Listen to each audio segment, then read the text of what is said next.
الله العظيم. وقال النبي صلى الله عليه وسلم: وما اجتمع قوم في بيت من بيوت الله يتلون كتاب الله ويتدارسونه بينهم إلا نزلت عليهم السكينة وحفتهم الملائكة وغشيتهم الرحمة، أو كما قال النبي صلى الله عليه وسلم. وقال أيضا: أكثروا من تلاوة القرآن فإن البيت الذي لا يقرأ فيه يقل خيره ويكثر شره ويزيق أو يزيق على أهله، أو كما قال النبي صلی اللہ علیہ وسلم. وہ معزز تھے زمانے میں مسلمان ہو کر، وہ معزز تھے زمانے میں مسلمان ہو کر، وہ معزز تھے زمانے میں مسلمان ہو کر، اور تم خار ہوئے تارک قرآن ہو کر.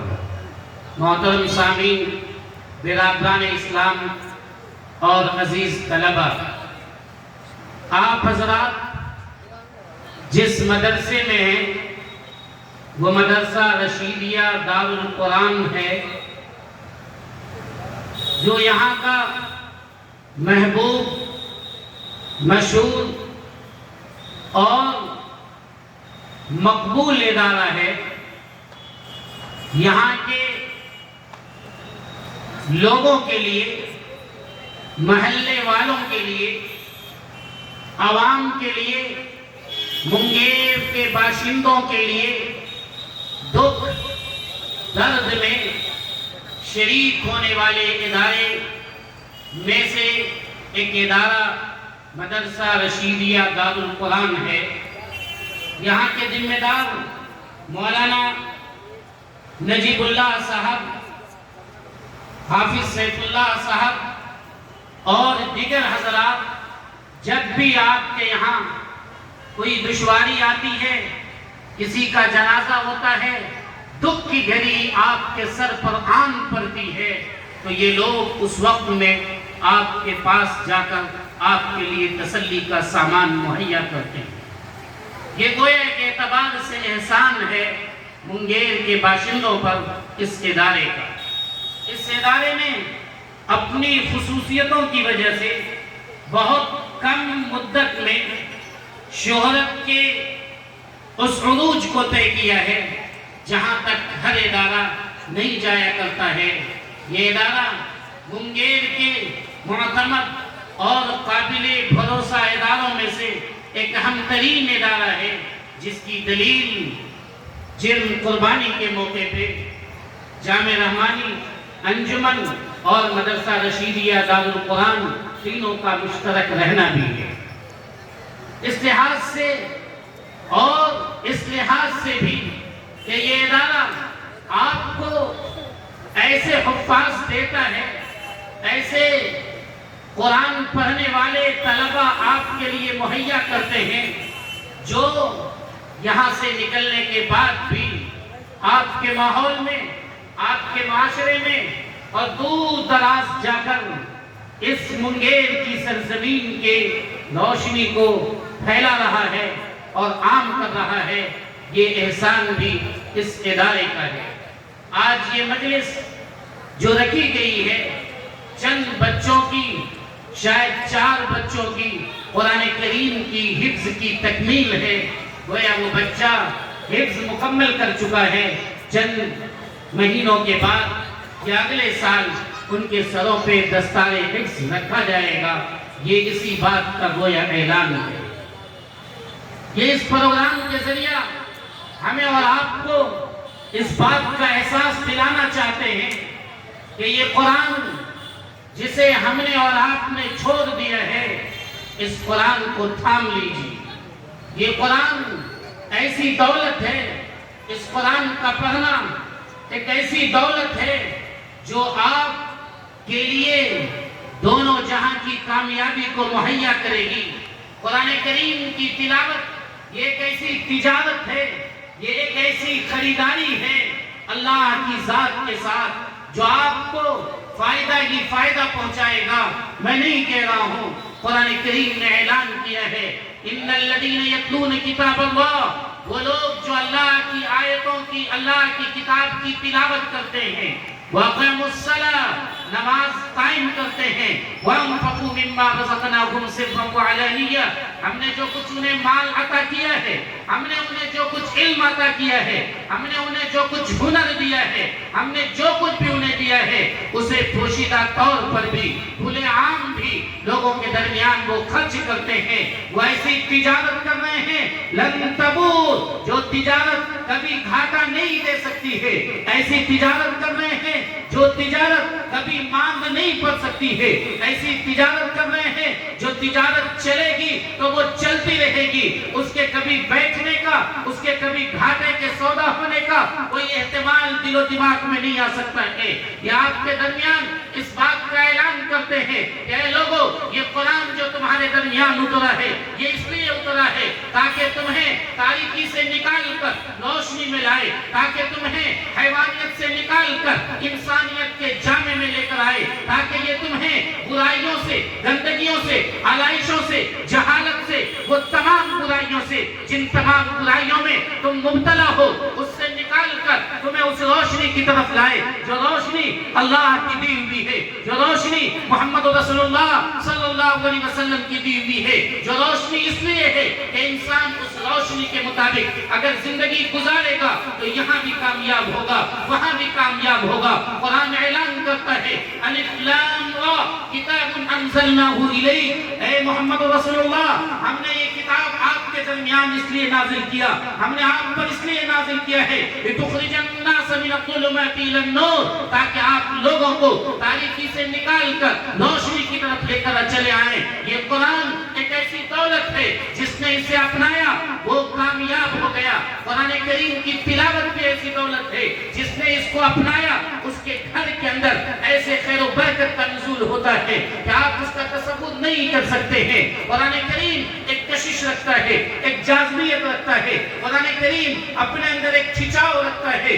مشرکین کے ساتھ بھی یہی معاملہ تھا. وہ لوگ جو قرآن پر ایمان نہیں رکھتے تھے، وہ لوگ جو قرآن پر ایمان نہیں رکھتے تھے، لیکن حضرت ابوبکر صدیق رضی اللہ تعالیٰ عنہ جب قرآن کریم کو پڑھا کرتے تھے تو بچے اور عورتیں وہاں آ کر بھیڑ لگا لیا کرتے تھے کہ ان کے قرآن کو سنیں. جب حضرت ابوبکر صدیق رضی اللہ تعالیٰ عنہ مکہ چھوڑ کر جا رہے تھے، ابن الدغنہ نے انہیں پناہ دی تو لوگوں نے یہ شرط لگائی کہ ابوبکر صدیق سے کہہ دو کہ یہ لوگوں کے سامنے نماز نہ پڑھیں، لوگوں کے سامنے آ کر قرآن نہ پڑھیں، اگر انہیں پڑھنا ہے وہ اپنے گھر میں بند ہو کر پڑھیں. جب یہ قرآن پڑھتے ہیں وَخَشِينَا أَن يَفْتِنَ أَوْلَادَنَا وَنِسَاءَنَا، ہمیں اس بات کا ڈر ہوتا ہے کہ ہمارے بچے بھی اس میں مبتلا ہو جائیں گے، ہماری عورتیں بھی مبتلا ہو جائیں گی. حضرت ابوبکر صدیق چند دنوں تک تو اس پر عمل کر سکے، پھر اس پر عمل نہیں کر سکے.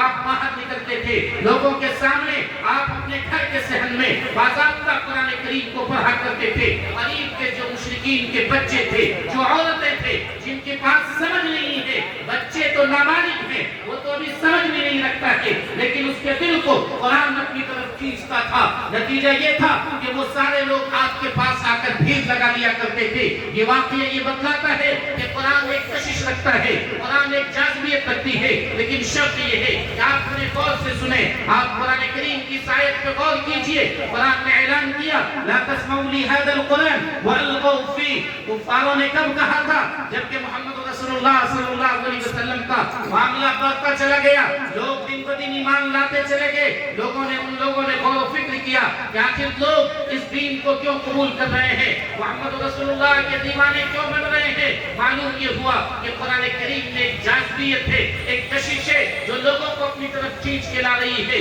ان لوگوں نے لوگوں کے درمیان اعلان کروایا وقال الذين كفروا لا تسمعوا لهذا القرآن. کفار نے کہا اے لوگو تم لوگ اس قرآن کو نہ سنو. والغوا فيه. جب محمد رسول اللہ لوگوں کے سامنے آ کر قرآن پڑھے تو تم لوگ شور مچا دیا کرو. بعض نے یہ لکھا ہے کہ ان لوگوں کو یہ حکم دیا کہ جب محمد قرآن پڑھنے لگے تم تالیاں بجانے لگو، تم سیٹیاں بجانے لگو، اتنا شور اور ہنگامہ کرو، اتنی آوازیں بلند کرو کہ محمد رسول اللہ کے قرآن پڑھنے کی آواز کسی کے کان میں جا نہ سکے. پتہ یہ چلا کہ اس طبیعت تھی، ایسی کشش تھی جو لوگوں کو کھینچ کر اپنی طرف لے کر چلی آتی تھی۔ یہ قرآن پہلے بھی وہی تھا، آج بھی یہی ہے، لیکن آج ہمارے دل میں ایسے ظلمت، ایسی تاریکی چھائی ہوئی ہے کہ قرآن پڑھا جاتا ہے، ہم اسے غور سے سنتے بھی نہیں ہیں۔ کچھ مسلمان تو وہ بھی ہیں جو موبائل میں قرآن چلا دیا کرتے ہیں، ریڈیو پر کبھی کبھی قرآن چلتا ہے، لیکن مسلمان اپنے کام میں لگا ہوا ہے، اپنی بات چیت میں لگا ہوا ہے۔ بنیادی بات تو یہ تھی کہ یہ طریقہ کفاروں کا تھا کہ قرآن جب پڑھا جائے تو وہ قرآن کو سنتا نہیں تھا، قرآن سے اعراض کیا کرتا تھا۔ اسی لیے علماء نے لکھا ہے کہ جب قرآن کریم کو پڑھا جائے تو اس کو سننا اور اس کو غور پر دھیان دینا یہ لوگوں پر لازم ہے، لوگوں پر واجب ہے۔ ہم موبائل چلا دیا کرتے ہیں، اپنے کام میں مشغول رہتے ہیں۔ نہیں، آپ قرآن کی تلاوت کو اگر آپ موبائل میں چلاتے ہیں تو جتنی دیر آپ چلا رہے ہیں اتنی دیر کام کاج بند کر کے غور سے اس قرآن کو سنیے، تاکہ وہ طریقہ جو مشرکوں کا تھا وہ طریقہ آپ کے اندر نہ پائے۔ اللہ کے رسول نے فرمایا اکثروا من تلاوت القرآن، اے لوگو تم لوگ قرآن کریم کو کثرت کے ساتھ پڑھا کرو۔ فإن البيت الذي لا يقرأ فيه القرآن، اس لیے کہ وہ گھر جس گھر میں قرآن نہیں پڑھا جاتا ہے یقل خیر، اس کا خیر کم ہو جاتا ہے، اس کی اچھائی ختم ہو جاتی ہے، اس میں جتنی اچھائی آ سکتی تھی، خیر، برکت، عافیت، سکون، یہ سب اس سے ختم ہو جایا کرتا ہے۔ اور وَيَكْسُرُ شَرُّ، اس گھر کا شر بڑھ جاتا ہے، اس گھر کے فتنے بڑھ جاتے ہیں، اس گھر کی پریشانیاں بڑھ جاتی ہیں، اس گھر کی دشواریاں بڑھ جاتی ہیں، کبھی کھانے کی دشواری، کبھی بال بچوں کا جھگڑا، کبھی بیوی کا جھگڑا، کبھی پڑوسی کا جھگڑا، کبھی جنات اور شیاطین اس گھر پہ مسلط ہو جایا کرتا ہے۔ یہ صورتحال اس گھر میں ہوتی ہے جس گھر میں قرآن نہیں پڑھا جاتا ہے۔ میں نہیں کہہ رہا ہوں، محمد رسول اللہ صلی اللہ علیہ وسلم نے فرمایا۔ آگے ایک جملہ فرمایا وَيُزَيِّقُ عَلَىٰ أَهْلِهِ، وہ گھر والے پہ تنگ کر دیا جاتا ہے۔ جس گھر میں قرآن نہیں پڑھا جاتا وہ گھر انسان کو کاٹنے کے لیے دوڑتا ہے۔ آج آپ لوگوں کے گھروں کا جائزہ لے لیجئے، جتنے مرد حضرات ہیں اسے گھر میں سکون نہیں ہے، اگر اسے سکون ملتا ہے تو وہ باہر آتا ہے۔ آپ دیکھ لیجئے لوگ لاکھوں روپے لے کر جاتے ہیں کامیڈی کی مجلس میں، اس لیے جاتے ہیں کہ اس کے ذہن کا سکون ختم ہے، اس کے ذہن میں سکون نہیں ہے۔ وہ کامیڈی سن کر، وہ ہنسی کی بات سن کر زبردستی کچھ دیر وہ مسکرانا چاہتا ہے تاکہ ہنسی اس کے چہرے پہ آ جائے۔ آپ ڈاکٹروں سے معلوم کر لیجئے، بہت سے لوگ وہ ہیں جو ٹینشن کی وجہ سے بیماری میں مبتلا ہو رہے ہیں اور قبر کے دہانے پر پہنچ چکے ہیں، آج کل کر رہے ہیں، کب وہ قبرستان پہنچ جائیں گے، ان کا کوئی ٹھکانہ نہیں۔ یہ ساری دشواریاں کیوں؟ وَيُزَيِّقُ عَلَىٰ أَهْلِهِ، اس لیے کہ قرآن جب نہیں پڑھا جائے گا وہ گھر والے پہ تنگ ہو جائے گا، گھر میں آرام نہیں ملے گا، گھر میں سکون نہیں ملے گا، گھر میں عافیت نہیں ملے گی، گھر اسے کاٹنے کے لیے دوڑے گا، گھر اس کے لیے پریشانی کا ذریعہ ہوگا۔ اس کے برخلاف جہاں قرآن کریم پڑھا جاتا ہے، جہاں قرآن کریم کی تلاوت کی جاتی ہے، فرمایا آقا و مولا تاجدار وطہ نبی کریم صلی اللہ علیہ وسلم نے، مسلم شریف کی روایت ہے وَمَجْتَمَعَ قَوْمٌ فِي بَيْتٍ مِّن بُيُوتِ اللَّهِ يَتْلُونَ كِتَابَ اللَّهِ وَيَتَدَارَسُونَهُ بَيْنَهُمْ، وہ قوم چند لوگ بیٹھ کر اللہ کے گھروں میں سے جس گھر میں چند لوگ بیٹھ کر جس گھر میں قرآن کو پڑھتے ہیں، جس گھر میں قرآن کی تلاوت کرتے ہیں اور آپس میں قرآن کا مذاکرہ کرتے ہیں، مثلاً قرآن حضرات تجوید کی تصحیح کراتے ہیں، علماء حضرات قرآن کے معنی کو بتلاتے ہیں، قرآن کے الفاظ کا آپریشن کرتے ہیں کہ دیکھو اس کا معنی کیا ہے، اس کا مفہوم کیا ہے، یہ وَيَتَدَارَسُونَ بَيْنَهُمْ، اسی کا مذاکرہ کرتے ہیں۔ اس گھر کی فضیلت کیا ہے؟ اس گھر کی فضیلت ہے إِلَّا نَزَلَتْ عَلَيْهِمُ السَّكِينَةُ، اس گھر پہ سکینہ نازل ہوتا ہے، اس گھر میں سکون آتا ہے، اس گھر میں اطمینان آتا ہے، اس گھر میں عافیت آتی ہے۔ اور کیا ہوتا ہے؟ وَغَشِيَتْهُمُ الرَّحْمَةُ، رحمت انہیں چھا لیتی ہے، وَحَفَّتْهُمُ الْمَلَائِكَةُ، فرشتے انہیں چاروں طرف سے گھیر لیتے ہیں۔ اس لیے وہ مدرسے جو مدرسہ آپ کے درمیان قائم ہے، چاہے وہ مدرسہ چھوٹا ہو یا بڑا، چاہے وہ مدرسہ جھوپڑی کی شکل میں ہو یا محلوں کی شکل میں، آپ یقین مانیے اسے فرشتوں نے گھیر رکھا ہے، رحمت کا نزول ہوتا رہتا ہے۔ میں نہیں کہہ رہا ہوں، مسلم شریف کی حدیث ہے، سرکار دو عالم صلی اللہ علیہ وسلم نے فرمایا ہے، اور اس حدیث کی صحت پر اتفاق ہے کہ اس میں کہیں سے کوئی ذوق نہیں ہے۔ آپ اندازہ لگائیے کہ جس گھر میں تلاوت کی جا رہی ہے قرآن کی، جہاں قرآن کی تدریس کا معاملہ ہو رہا ہے، جہاں قرآن کے مذاکرے کا معاملہ ہو رہا ہے، انہیں فرشتہ گھیر لیتا ہے، اس گھر میں سکون کا نزول ہوتا ہے، اس گھر پہ رحمت ڈھانپ لیتی ہے۔ کیا آپ نہیں چاہتے کہ آپ کے گھر کو فرشتہ گھیر لے؟ کیا آپ چاہتے ہیں کہ فرشتوں کا جمگھٹا آپ کے گھر سے ہٹے اور آپ کے گھر پہ غیروں کا قبضہ ہو، آپ کے گھر پہ شیاطین کا قبضہ ہو، آپ کے گھر پہ ان لوگوں کا قبضہ ہو جس کا قبضہ آپ نہیں چاہتے، چاہے وہ بھوت پریت کی شکل میں ہو، چاہے وہ انسانوں کی شکل میں ہو؟ اس لیے یقین مانیے کہ وہ مدارس جو آپ کے درمیان ہے، وہ فرشتوں کے جمگھٹے کو آپ کے درمیان لاتے ہیں، جو ذریعہ بنتا ہے آپ کے یہاں رحمت پہنچنے کا، آپ کے یہاں خیر کے پہنچنے کا، آپ کے یہاں بھلائی کے پہنچنے کا۔ میں اس لیے کہہ رہا ہوں کہ جس جگہ قرآن پڑھا جاتا ہے، قرآن کی آواز جہاں جہاں تک پہنچتی ہے وہاں تک اس کا اثر ہوا کرتا ہے۔ درختوں پہ قرآن پڑھا گیا، درختوں میں اس کا اثر ہوا۔ جس کھیت میں قرآن کو پڑھا گیا، اس کے بغل والے کھیت میں اناج کی پیداوار کم ہو رہی ہے۔ ایک کٹھے میں اگر اس کے اندر 1 من ہوتا ہے، جس میں قرآن پڑھا گیا اس میں 1 کٹھے میں 2 من ہوا کرتا ہے۔ کیا آپ نے نہیں دیکھا ہے خانقاہ رحمانی کی سرزمین پہ ایک آم کا درخت ہے، اسی آم کا درخت، اسی وہی آم دوسری جگہ بھی ہے، لیکن آپ اس آم کو کھا لیجئے، کچے میں بھی کتنا مزہ ہے اور پکا ہوا میں بھی مزہ ہے۔ میں نے سنا ہے حضرت رحمت اللہ علیہ کی زبان مبارک سے، حضرت مولانا محمد ولی صاحب رحمانی نور اللہ مرقدہ، اللہ ان کے قبر کو نور سے بھر دے، وہ یہ فرمایا کرتے تھے کہ ایک امرود کا درخت تھا جو خانقاہ کے اندر تھا، جہاں حضرت دامت برکاتہم کا گھر ہے، وہاں پر وہ امرود کا درخت تھا۔ وہ امرود کی سائز، اس امرود کی لذت، اس امرود کا مزہ دوسرے تمام امرودوں کے سے بہت بڑھا ہوا تھا۔ دوسرے تمام امرود اس کے سامنے پھیل تھے۔ میں اس لیے نہیں کہہ رہا ہوں کہ اس پہ اثر ہوتا ہے، میں اس لیے کہہ رہا ہوں کہ قرآن کا اثر وہ بے جان پر بھی ہوتا ہے، درختوں پر بھی ہوتا ہے، پودوں پر بھی ہوتا ہے۔ آپ کا دل تو یہ انسان کا دل ہے، یہاں بھی قرآن کا اثر ہوگا۔ قرآن نے اعلان کیا وَإِذَا تُلِيَتْ عَلَيْهِمْ آيَاتُ زَادَتْهُمْ ایمانا، جب قرآن کو پڑھا جاتا ہے، جب قرآن کو سنا جاتا ہے، جس سینے پہ قرآن پہنچتا ہے، جس زبان سے قرآن پڑھا جاتا ہے، اس زبان میں اللہ ایک تاثیر دیتا ہے، اللہ اس میں قوت دیتا ہے۔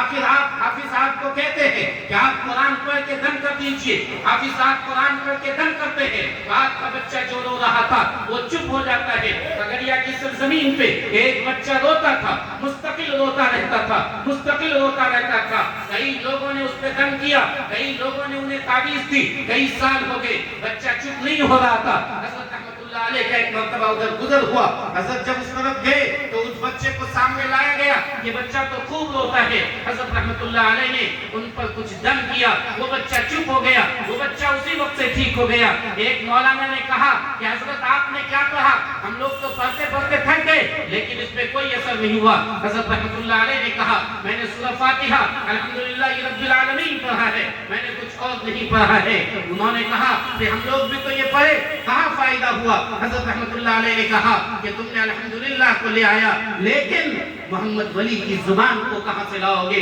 محمد علی کی زبان جس نے کروڑوں مرتبہ سورہ فاتحہ کا ورد کیا تھا، اس لیے ان کی زبان میں وہ تاثیر تھی۔ وہ حفاظ، وہ علماء جو مسجد کی چٹائیوں پر بیٹھ کر، وہ لوگ جو مدرسے کی بوریوں پہ بیٹھے رہتے ہیں، وہ ہزاروں مرتبہ ایک آیت کو پڑھتے ہیں، بار بار پڑھتے ہیں، ان کی زبان میں جو تاثیر ہوتی ہے وہی الحمدللہ پڑھ کر وہ دم کرتا ہے۔ آپ کا بچہ شفا، آپ کے بچوں کو شفا مل جاتی ہے۔ آپ 100 مرتبہ سورہ فاتحہ پڑھ کے دم کر لیں گے، شفا نہیں ملتی ہے۔ کیوں؟